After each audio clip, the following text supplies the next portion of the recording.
Is this some kind of stunt? Ashley McConnell's voice sliced through the quiet lobby. Then, thump! A stack of cash hit the marble floor. $25,000 in $100 bills, scattered like garbage at Celeste Browning's feet. Heads turned. Conversation stopped. Someone gasped. Ashley folded her arms behind the counter, chin tilted high. "You people always show up with drama," she said, not even trying to lower her voice. "Do you even belong in here?" Celeste didn't flinch. She looked at the bills, crisp, fresh, now lying like discarded wrappers on the floor of Valor Trust Bank's flagship Manhattan branch. She glanced around. A man in a tailored suit raised an eyebrow. A mother holding her toddler pulled them closer. The security guard shifted but didn't move. Celeste exhaled once, calm and measured. Then she slowly knelt, picking up each bill one by one. She didn't rush. She aligned the edges, smoothed the creases, like she was resetting something much bigger than cash. Ashley scoffed. "Well, maybe next time send someone who knows how things work." Still silent, Celeste stood. She placed the money into her leather tote and looked Ashley in the eye. "Thank you for your service," she said quietly. Ashley blinked, confused. She expected yelling, threats, anything but this cool restraint. Celeste walked out. The whole room watched her leave, most assuming the same thing. Just another woman who got put in her place. They were wrong. Outside, she stepped into the summer air of Midtown Manhattan. No tears, no anger. She reached into her coat pocket and unlocked her phone, opened a secure app, one only 3 people in the country had access to. Fair Trust Core, Class 4 Ethics Flag. Her thumb hovered, then tapped. Confirmed. Inside Valor Trust, no one knew. But in 11 minutes, $1.6 billion in ESG assets would begin collapsing like dominoes. The elevator dinged softly as Celeste stepped into the 47th floor of North Point Tower. Her company's headquarters nestled between steel and glass giants of Midtown. Her assistant Dev looked up from his desk. "You got it?" he asked. Celeste nodded once, setting her bag down. She didn't say another word. Behind closed glass walls, she slid into her office. Minimalist, elegant, quiet. No degrees framed, no nameplate. Just a living plant by the window and a painting from her mother's hometown in Georgia. She sat, pulled her phone again. The app was still open. Fair Trust Core Anchor, Severity Flag, I-VAI. Confirmed. But this wasn't just an app. It was the nerve center of the ESG world, a system Celeste herself helped build 17 years ago to evaluate ethical performance across financial institutions. Today, she had used it to flag Valor Trust with the most serious violation. Class 4 bias incident, client degradation in public setting. She clicked Lock Sequence. Immediately, a silent chain reaction began. 5 ESG-linked banks received alerts of a compliance breach. $970 million in active investments were flagged pending review. An auto-triggered alert paused 11 joint venture deals in motion. Across town, in a glass tower of another bank, a risk manager stared at a flashing dashboard. Whoa, did Fair Trust just red flag Valor? Within minutes, internal Slack channels buzzed. Severe ethics incident, freezing positions? Wait, who triggered this? Does anyone know who the client was? No one did, yet. Back in her office, Celeste opened a drawer and took out an old photo. Her and her mother, standing outside the very bank she was just humiliated in. Her voice was soft, only for herself. "I told you, Mama. One day I'd rewrite their rules." She slid the photo back, then picked up her phone again. More to do. The system had only just started tightening, and this time, the ethics wouldn't come from press conferences or protests. It would come from the money. At 10:12 a.m., the Manhattan skyline looked just as polished and indifferent as always. Traders sipped coffee. Analysts scrolled spreadsheets. Boardrooms filled with quiet chatter. But across 5 financial institutions, something subtle snapped. In a high-rise downtown, A compliance officer at Garrison Capital blinked at her screen. Hold on. Why is Valor Trust showing a Class 4 ethics flag? She refreshed. $3 and $12 million in joint ESG funds. Suddenly locked. Slack pinged. Anyone know who initiated this? Fair Trust Corps just flagged Valor Trust. That's serious. Who got degraded in public? No one had a name, just a code. Anchor Level 4, verified. It meant it had come from someone with top-tier access. In the ESG world, only 3 people held that kind of authority, and one of them was Celeste Browning. At 10:18 a.m., an automated alert hit Valor Trust's internal dashboard. Warning, ESG violation, pending status freeze across 7 portfolios. Inside their risk division, a young analyst named Darren stared at it, confused. Guys? Did we just get flagged by Fair Trust? The room hushed. Managers rushed over. In another building uptown, the legal team at Northland Equity opened a frozen file. Wait, this deal was fine yesterday. Not anymore. Valor's involved. Everything tied to them is on hold. The system Celeste helped build wasn't just a scorecard. It was the bloodstream of modern ethical finance. And now that bloodstream was rejecting the infection. By 10:24 a.m., $1.6 billion in linked positions were either frozen, flagged, or withdrawn. No headlines, no alarms. But for those who knew where to look, the ground was already breaking open. Back at North Point Tower, Celeste stood by the window, watching the city move below like nothing had happened. They still didn't know it was her. But soon, they would. The conference room was too quiet for a Tuesday. 6 department heads from Valor Trust Bank sat in stiff leather chairs, eyes locked on a screen displaying a blood-red warning banner. Fair Trust Core Ethics Flag, Severity 4, Systems Restricted. Refresh it again, someone muttered. They did. The warning stayed. That's impossible, said Priya Menon, head of compliance. We passed all our quarterly reviews. We just got ESG clearance last week. Then the flood came. 2 commercial clients called, saying their funds were frozen. A wealth manager texted, "My entire ESG portfolio just disappeared from access." Internal systems began redirecting transactions to pending manual review.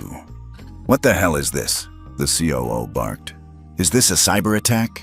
"No," Priya said grimly. "This is real." Across the hallway, Darren, the analyst from earlier, was still glued to his screen. He whispered to his supervisor, "Who could have even submitted a Class 4 flag? That's not public access." "Only anchor-level authorities," the supervisor said. "Government, Fair Trust Board, or the founding members." A moment passed. "Wait," Darren said slowly. "Wasn't Celeste Browning one of the architects of Fair Trust Corps?" Silence. Back in the boardroom, the CFO clicked through internal alerts. "Okay, we need PR on this immediately. Say it was a misunderstanding, maybe an error in the rating algorithm." But deeper in the system, the algorithm wasn't wrong. The system hadn't glitched. It had recognized degradation of a protected client, Class 4, public, verified. At 10:37 a.m., Valor's stock dropped 2.4% in 7 minutes. The boardroom turned from confusion to dread. They still didn't know who triggered it. They didn't know about the woman in the navy coat. They just knew something, or someone, was powerful enough to shake their foundation without saying a word. And outside, the city kept moving, like nothing was happening at all. Darren Cho wasn't supposed to be digging this deep. He was a junior data compliance analyst, 2 months out of NYU, still sipping discount coffee and wearing slightly too big suits. But ever since the Fair Trust flag lit up their dashboards that morning, everyone at Valor was scrambling, and no one was paying attention to rank. So when Darren quietly requested access to the internal audit logs to assist cross-checking, no one stopped him. He scrolled fast, scanning transaction timestamps, location tags, and access events. 09:42 a.m. Unusual cash withdrawal at branch 18B, $25,000, 09:43 a.m. Teller override authorized manually, 09:44 a.m. Internal incident flag created, non-automated, 10:07 a.m. Fair Trust Core Anchor 4 submission initiated, 10:08 a.m. Flag confirmed, 25 minutes. That was all it took for someone, to trigger a total ethics lockdown on a billion-dollar financial system. Darren leaned back in his chair, eyes narrowing. Whoever walked into Branch 18B this morning, they knew exactly what they were doing. He clicked the flag entry and pulled the encrypted ID. His clearance didn't give him the name, but it did show one thing: Anchor Level 4 Authority, verified by founding member status. His stomach dropped. Only 3 people held founding-level credentials in the Fair Trust Core system, and Darren had interned under one of them the previous summer, Celeste Browning. He stared at the name for a long moment, then ran a quick side query through the client database, only to find a recent tag: walk in, no escort, no ID match, handled by Teller McConnell. There was no photo, just a field marked interaction, difficult, possible security risk. That made him sit straight up. He double-checked the location, Midtown, this morning. It couldn't be coincidence. "Oh my God," Darren whispered. "They flagged her?" Down the hall, Priya was still arguing with legal about public response. Across the floor, the COO was firing off frantic emails to partner banks. But Darren was the only one connecting the dots. He pulled up Celeste's Fair Trust keynote from 2 years ago, the one where she explained how the system worked. "We don't raise voices," she had said on stage. "We raise standards, quietly, permanently." He now understood what that meant. They had humiliated the woman who helped build the system that now had them by the throat, and she hadn't yelled, hadn't sued, hadn't even tweeted. She'd just pressed a button. Darren stood up, heart pounding. He walked quickly toward the compliance director's office, paused, then knocked. Priya looked up, tired and distracted. "Yes? I think I know who we flagged," he said. "And if I'm right, we're in way deeper trouble than we thought." The boardroom lights dimmed as the security footage loaded. A heavy silence hung in the air. No one spoke. They were all waiting for confirmation or maybe denial. "Play it," the COO muttered. The screen flickered. Footage from Branch 18B, timestamp 09:42 a.m. A tall black woman in a navy coat stepped into frame. Calm posture, minimal jewelry, leather tote on her arm. She didn't speak, just handed something to the teller, Ashley McConnell. The room shifted uncomfortably. Some recognized Ashley, others tried not to. On screen, the teller squinted, leaned in, then frowned. The room watched as Ashley pointed to the cash, then raised her voice. Then, thump! The cash hit the floor. Celeste didn't react, just looked down, knelt, picked it up slowly. "Pause," the general counsel said. "Zoom in on her face." The tech froze the frame. There it was, clear, sharp, undeniable.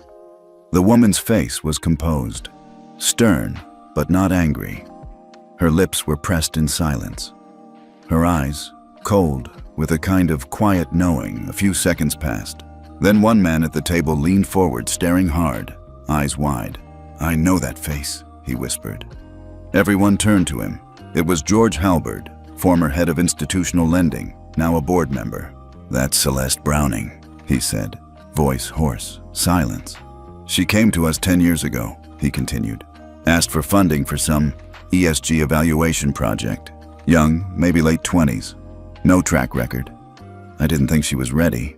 We turned her down." He swallowed. "She said one day the banks would answer to ethics, not money." The CFO paled. "She built the system that's freezing us?"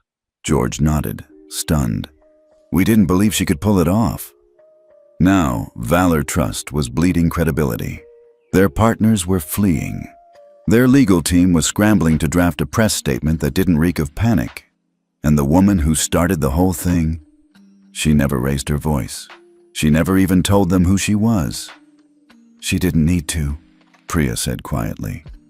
The COO looked at the paused frame again. We need to fix this.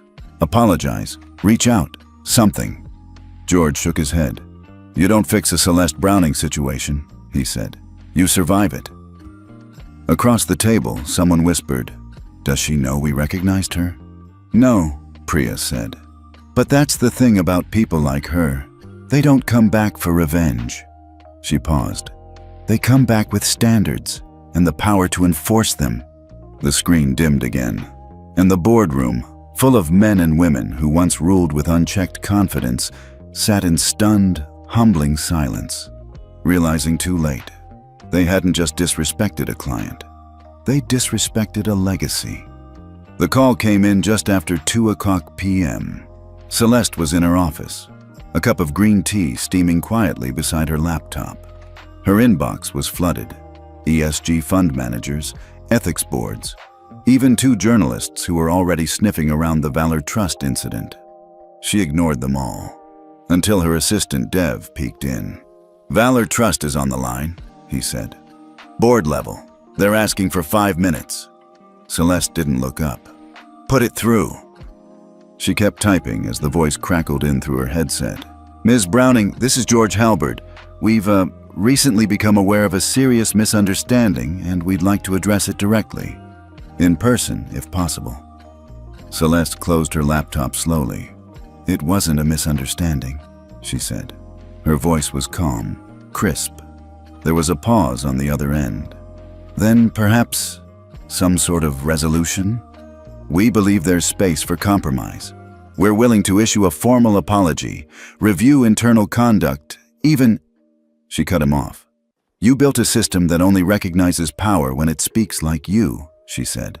But I've built something else, and now it speaks back. Silence. Then she delivered the sentence that would echo across every ESG boardroom in the country. I don't negotiate with the systems I outgrew. Click. She ended the call. Outside her window, the Manhattan skyline shimmered with corporate towers, the very structures that once ignored her, and now they were listening. Because ethics, for once, had teeth. By nightfall, the storm was already spreading. It didn't come with headlines or sirens, no viral clips, no public outrage, just numbers that stopped moving, deals that froze, funds that backed away, silently. At 6:12 p.m., the head of compliance at Norbridge Equity opened her secure dashboard and blinked. Wait, why is our Greenlink portfolio suspended? She refreshed twice, then gasped. 3 core funds, tied to Valor Trust, were marked Pending Ethics Review, Source, Fair Trust, Anchor 4. Oh no, she whispered. By 7:03 p.m., a second institution, Haywood Financial, received a real-time ESG compliance alert. They had just committed $220 million in a joint venture with Valor. Now the investment was flagged non-compliant, active reassessment. Their lawyers called immediately. How do we reverse this? You don't, said their ESG advisor. It's Fair Trust Core, Anchor flagged. Once it's in motion, no one can override it except the original issuer. At 7:41 p.m., an internal board memo from Bridgepath Capital leaked. We are suspending all collaboration with Valor Trust effective immediately. A full ethics audit is underway. 3 banks, 2 funds, 1 CEO forced into a midnight damage control call with the press. And still, no official accusation had been made. But inside those boardrooms, everyone knew what this was. It wasn't a glitch, it wasn't a PR stunt. It was a system built by Celeste Browning, finally doing what she designed it to do: hold power accountable in silence. At 8:22 p.m., the Fair Trust Central System auto-published an ethics advisory, visible only to premium ESG stakeholders. Core Anchor Alert. Institution flagged for Class 4 client degradation. Status: under full review. Linked impact: 5 institutions, 3 regional funds, 1.47 Bs in at-risk assets. The finance world didn't scream. It whispered. Partners began pulling out quietly. Scheduled meetings were postponed. Term sheets went unsigned. And Valor Trust? They held a second emergency meeting at 9:15 p.m. "We're bleeding," the COO said. "And it hasn't even hit the public yet. We need to offer something public, proactive," the legal chief urged. "A donation, a pledge, something to show we're not ignoring this." But Priya, the compliance head, shook her head. "It won't matter," she said. "Not now." "Why not?" She hesitated, then said quietly, "Because we didn't just insult a client. We insulted the person who rewrote the rules." And somewhere, far from their marble conference table, Celeste Browning sat alone in her apartment, eating takeout in sweatpants. She wasn't checking headlines. She wasn't reading the market fallout. She just opened her Fair Trust dashboard again. Below her original action log, a quiet status bar blinked. Impact zone expanding. The studio lights buzzed low, casting a quiet glow across the glass table. Across from Celeste sat Maya Raines, a seasoned journalist with a reputation for cutting through rehearsed lines and corporate spin. But tonight, even Maya looked careful. "You've declined over a dozen interviews this year," she began. "Why now?" Celeste didn't flinch. "Because it's no longer just about me." Maya leaned forward. "Then let's start with what everyone wants to know. Did you intentionally trigger the ethics lockdown on Valor Trust?" Celeste looked her in the eye. "I didn't trigger anything. I submitted a report, the same way any protected client is entitled to. The system responded, as it was built to." Maya paused. "But you built that system." Celeste nodded. "That's why I trusted it." There was a beat of silence. "Some are calling it retaliation," Maya said. "An overreaction to a single incident." "Was it a single incident?" Celeste asked calmly.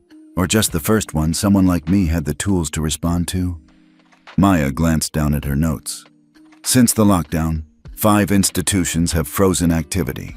Over $1.4 billion in ESG-aligned assets are under review, and 3 CEOs have issued public apologies." "They're not apologizing to me," Celeste said, almost gently. "They're apologizing to a standard they chose to ignore." Maya hesitated, then asked what the audience was waiting for. "Are you trying to take down the banking system?" Celeste leaned back.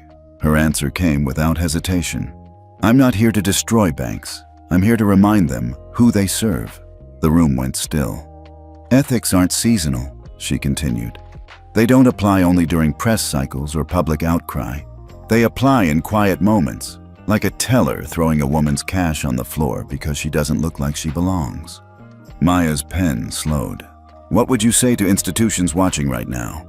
The ones who haven't been flagged but are nervous?" "If they're nervous," Celeste said, "then maybe they should be." Another pause. "And what would you say to people, ordinary clients, who felt humiliated, unseen, silenced?" Celeste looked straight into the camera. "You don't need to yell. You just need systems that listen. And now, for once, we have one." Back at Valor Trust headquarters, the board sat in silence, watching the interview on a muted flat screen. No one dared speak. Because Celeste wasn't attacking them. She wasn't naming names. She wasn't coming for revenge. She was becoming a voice bigger than them all, calm, composed, and broadcast to millions. And for the first time, the people in power realized this wasn't just a public reckoning. It was a redefinition. At 9:34 a.m., just 36 hours after Celeste's interview aired, Pendleton Trust, a 400 BA asset management firm, collapsed. It didn't make national headlines right away. The fall wasn't loud. It was technical, subtle, but the effects? Earthquake level. 3 of Pendleton's top ESG-aligned clients initiated emergency contract withdrawals citing undisclosed ethical vulnerabilities. Their compliance partner, Haywood and Branch, triggered an automatic Fair Trust reassessment protocol. Within minutes, $370 million in pending capital was frozen. By 10:12 a.m.,